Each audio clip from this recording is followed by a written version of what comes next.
नमस्कार दोस्तों, स्वागत है आप सभी लोगों का सोनू स्टडी क्लास है यूट्यूब चैनल। दोस्तों आज मैं आपसे लोगों को एनसीईआरटी बुक क्लास 12 जीव विज्ञान चैप्टर 4 जनन स्वास्थ्य पर प्रश्न उत्तर मैं आप लोगों को इस वीडियो में बताऊंगा। अभ्यास के अंतर्गत दिए गए प्रश्न उत्तर। प्रश्न नंबर 1, समाज में जनन स्वास्थ्य के महत्व के बारे में अपने विचार प्रकट कीजिए। उत्तर, समाज में जनन स्वास्थ्य का अर्थ स्वस्थ जनन अंगों व उनकी सामान्य कार्य प्रणाली से है। अतः जनन स्वास्थ्य का मतलब ऐसे समाज से है जिसके व्यक्तियों के जन जनन अंग शारीरिक व क्रियात्मक रूप से पूर्ण रूपेण स्वस्थ हों। लोगों को यौन शिक्षा के द्वारा उचित जानकारी मिलती है कि जिससे समाज में यौन संबंधों के प्रति फैली कुरीतियाँ व भ्रमिताएँ खत्म होती हैं।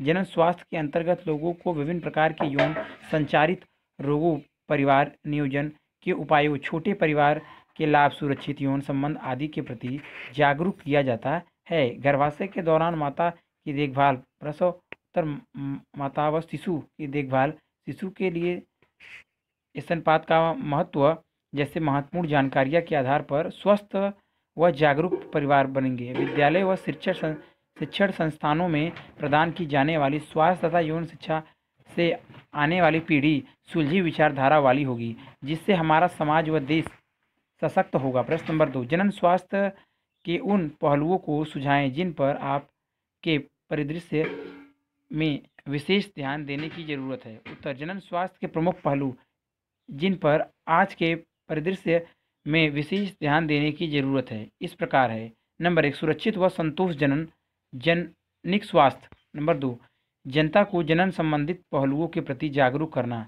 नंबर 3, विद्यालयों में यौन शिक्षा प्रदान करना। नंबर 4, लोगों को यौन संचारित रोगों, किशोरावस्था संबंधित बदलावों व समस्याओं के बारे में जानकारी देना।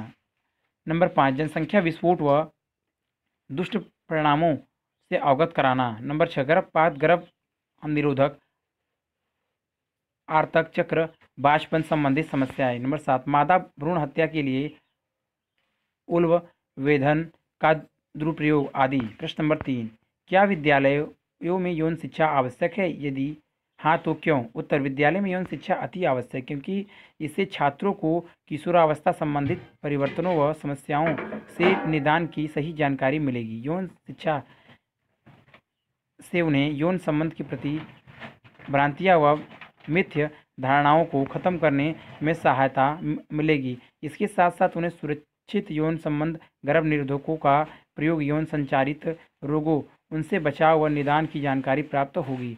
इसके परिणाम स्वरूप आने वाली पीढ़ी भावनात्मक व मानसिक रूप से समृद्ध होगी।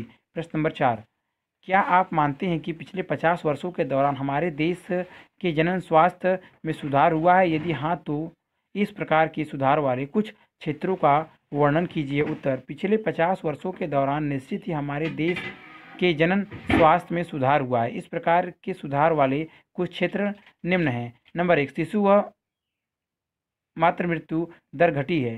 नंबर 2, यौन संचारित रोगों की शीघ्र पहचान व उनकी समुचित उपचार। नंबर 3, बंधे दंपतियों को विभिन्न तकनीकियों द्वारा संतान लाभ। नंबर 4, बेहतर स्वास्थ्य सुविधाएं व जीवन स्तर। नंबर 5, विभिन्न प्रकार के गर्भ निरोधकों की खोज व उपलब्धता। नंबर 6, चिकित्सीय सहायता युक्त सुरक्षित प्रसव। नंबर 7, लघु परिवारों के लिए प्राथमिकता। नंबर 8, यौन संबंधित मुद्दों पर बढ़ती हुई जागरूकता। नंबर 9, बढ़ती जनसंख्या के नियंत्रण हेतु प्रयासरत सरकार व आम जनता। प्रश्न नंबर 5, जनसंख्या विस्फोट के कौन से कारण हैं? उत्तर, जनसंख्या विस्फोट विश्व की आबादी 2 व्यक्ति प्रति सेकेंड बराबर 2 लाख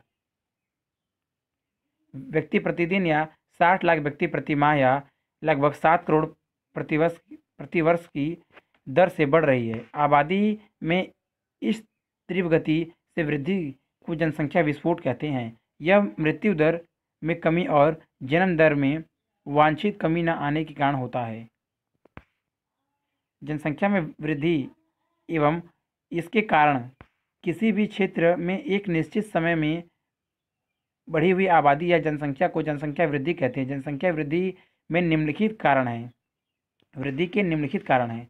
नंबर 1, स्वास्थ्य सुविधाओं के कारण शिशु मृत्यु दर एवं मातृ मृत्यु दर में कमी आई है। नंबर 2, जनन योग्य व्यक्तियों की संख्या में वृद्धि का होना। नंबर 3, अच्छी स्वास्थ्य सेवाओं के कारण जीवन स्तर में सुधार होना। नंबर 4, अशिक्षा के कारण व्यक्तियों को परिवार नियोजन के संसाधनों का ज्ञान न होना और परिवार नियोजन के तरीकों को पूर्ण रूप से न अपनाया जाना। नंबर 5, वैज्ञानिक एवं तकनीकी प्रगति के कारण खाद्यान्नों के उत्पाद में वृद्धि। नंबर 6, सामुदायिक स्वास्थ्य कार्यक्रमों द्वारा अनेक महामारियों का समूल रूप से निवारण होना। नंबर 7, निम्न सामाजिक स्तर के कारण अधिकांश निर्धन व्यक्ति यह विश्वास करता है कि जितने अधिक बच्चे होंगे वह काम करके अधिक धनोपार्जन करेंगे। नंबर 8, सामाजिक रीति रिवाजों के कारण पुत्र प्राप्ति की चाह में दंपति संतान उत्पन्न करते रहते हैं। प्रश्न नंबर 6, क्या गर्भ निरोधकों का उपयोग न्यायोचित है? कारण बताएं। उत्तर, विश्व की बढ़ती जनसंख्या को रोकने के लिए विभिन्न प्रकार के गर्भ निरोधकों का प्रयोग किया जाता है। कॉन्डम जैसे गर्भ निरोधक से न सिर्फ सगर्भता से बचा जा सकता है बल्कि यह अनेक यौन संचारित रोगों व संक्रमणों से भी बचाव करता है। गर्भ निरोधक के प्रयोग द्वारा किसी भी प्रकार के अवांछनीय परिणाम से बचा जा सकता है या उसे रोका जा सकता है। विश्व के अधिकांश दंपत्ति गर्भ निरोधक का इस्तेमाल करते हैं। गर्भ निरोधकों के इस सभी महत्वों के आधार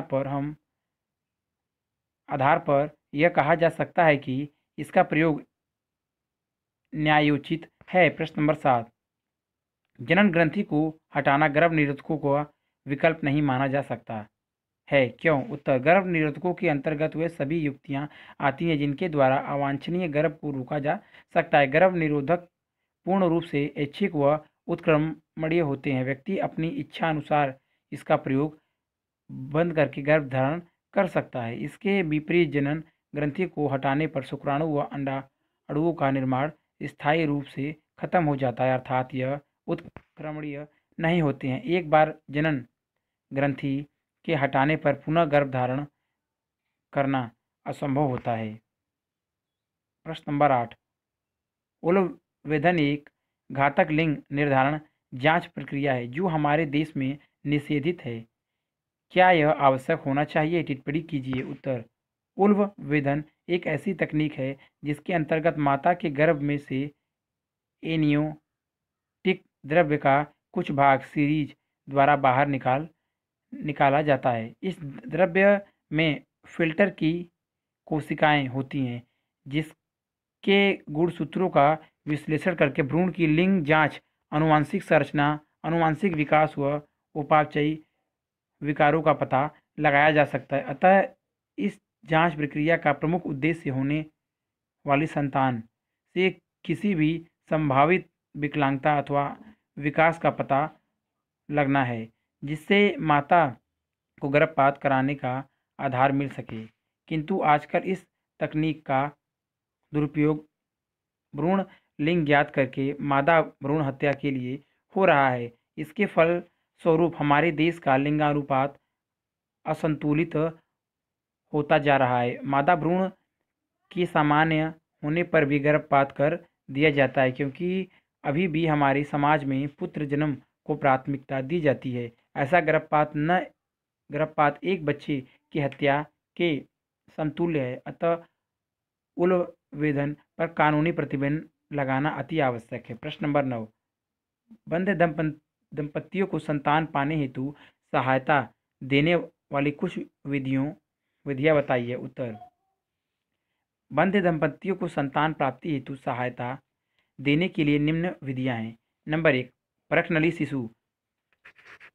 इसके अंतर्गत शुक्राणु व अंडाशयों को इन विडो निषेचन कराया जाता है। तत्पश्चात भ्रूण को सामान्य स्त्री के गर्भाशय में प्रत्यारोपित कर दिया जाता है। स्त्री के गर्भकाल की अवधि पूर्ण होने पर सामान्य रूप से शिशु का जन्म होता है। नंबर 2, युग्मक अंत फैलोपियन स्थानांतरण इस विधि का प्रयोग उन महिलाओं पर किया जाता है जो लंबे समय से बंद हैं। इसके अंतर्गत लेप्रोस्कोप की सहायता से फैलोपियन नलिका के एम्पुला में शुक्राणु व अंडाशयों का निषेचन कराया जाता है। नंबर 3, अंतःकोशिका द्रव्य शुक्राणु वेधन। इसके अंतर्गत शुक्राणुओं को प्रयोगशाला में संबंधित माध्यम में रखकर प्रत्यक्ष की अंडाणु में वेध दिया जाता है। तत्पश्चात भ्रूण या युग्मजन को स्त्री के गर्भाशय में स्थापित कर दिया जाता है। नंबर 4, कृत्रिम गर्भधान। इसका प्रयोग उन पुरुषों पर किया जाता है जिसमें शुक्राणु की कमी होती है। इस विधि में पुरुष के वीर्य को एकत्रित करके स्त्री की योनि में स्थापित कर दिया जाता है। इसके अतिरिक्त निसंतान दंपत्ति अनाथ व आश्रयहीन बच्चों को कानूनी रूप से गोद ले सकते हैं। प्रश्न नंबर 10, किसी व्यक्ति को यौन संचारित रोगों के संपर्क में आने से बचने के लिए कौन से उपाय अपनाने चाहिए? उत्तर, यौन संचारित रोग यौन संबंधों के कारण संचारित व अति संक्रामक होते हैं। इन रोगों से बचने के लिए निम्न उपाय अपनाने चाहिए। नंबर 1, सहवान के दौरान कॉन्डोम का प्रयोग करें। नंबर 2, समलैंगिकता से दूर रहें। नंबर 3, परगामी व्यक्ति के यौन संबंध न बनाएं। नंबर 4, वेश्यावृत्ति से दूर रहें। नंबर 5, किसी भी प्रकार की यौन समस्या होने पर कुशल चिकित्सक से परामर्श लें। नंबर 6, अनजान व्यक्ति से यौन संबंध न बनाएं। प्रश्न नंबर 11, निम्नलिखित वाक्य सही हैं या गलत? व्याख्या सहित बताएं। नंबर 1, गर्भपात स्वतः भी हो सकता है। सही गलत। नंबर 2, बंध्यता की जीवनक्षम संतति न पैदा कर पाने की अयोग्यता के रूप में परिभाषित किया गया है और यह सदैव स्त्री की असमानताओं दोषों के कारण होती है।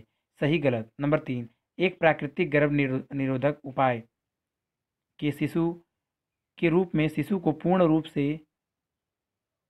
स्तनपात कराना सहायक होता है। सही गलत। नंबर 4, लोगों के जनन स्वास्थ्य के सुधार हेतु यौन संबंधित पहलुओं के बारे में जागरूकता पैदा करना एक प्रभावी उपाय है। सही गलत। उत्तर, गलत। सामान्य परिस्थितियों में गर्भपात स्वतः नहीं होता है। गर्भपात का अर्थ है स्वेच्छा से या किसी दुर्घटनावश गर्भ का नष्ट होना। नंबर 2, गलत। बंध्यता स्त्री या पुरुष दोनों के दोषों या विकारों के कारण होती है। नंबर 3, सही प्रसव के उपरांत शिशु को भरपूर स्तनपात कराने से अंडोत्सर्ग नहीं होता है, अतः आतर्व चक्र के प्रारंभ न होने से गर्भ ठहरने की संभावना भी नहीं रहती है, किंतु यह प्रसव के पश्चात 4 से 6 महीने तक ये प्रभावी होता है। नंबर 4, सही जनन स्वास्थ्य के लिए रोगों को यौन संबंधित समस्याओं, भ्रांतियों व अवधारणाओं के बारे में सही जानकारी देना जरूरी है। सुरक्षित यौन संबंध, गर्भ निरोधक यौन रोगों से बचाव आदि महत्वपूर्ण जानकारियां लोगों को जनन स्वास्थ्य के प्रति जागरूक बनाती हैं। प्रश्न नंबर 12, निम्न कथनों को सही कीजिए। नंबर 1, गर्भ निरोध के शल्य क्रियात्मक उपाय युग्मक बनने को रोकते हैं। नंबर 2, सभी प्रकार की यौन संचारित रोग की पूरी तरह से उपचार योग्य है। नंबर 3, ग्रामीण महिलाओं के बीच गर्भ निरोधक के रूप में गोलियां पिल्स बहुत अधिक लोकप्रिय है। नंबर 4, ईटी तकनीकों में भ्रूण को सदैव गर्भाशय से स्थानांतरित किया जाता है। उत्तर, नंबर 1, गर्भ निरोध के शल्य क्रियात्मक उपाय युग्मक परिवहन अथवा युग्मक संचार को रोकते हैं। नंबर 2, जेनिटल हर्षिज HIV संक्रमण, यकृत शोथ बी के अतिरिक्त शोथ सभी प्रकार के यौन संचारित रोग पूरी तरह से उपचार के योग्य हैं यदि इन्हें सही समय पर पहचान कर इलाज कराया जाए। नंबर 3, गर्भ निरोधक गोलियां पिल्स सभी महिलाओं के बीच लोकप्रिय है। नंबर 4, ईटी तकनीक में वर्ण को हमेशा गर्भाशय में स्थानांतरित किया जाता है। अगर वीडियो अच्छी लगी तो वीडियो को लाइक करें, शेयर करें, कमेंट करें और नेक्स्ट वीडियो के लिए चैनल को सब्सक्राइब जरूर करें। Thank you for watching.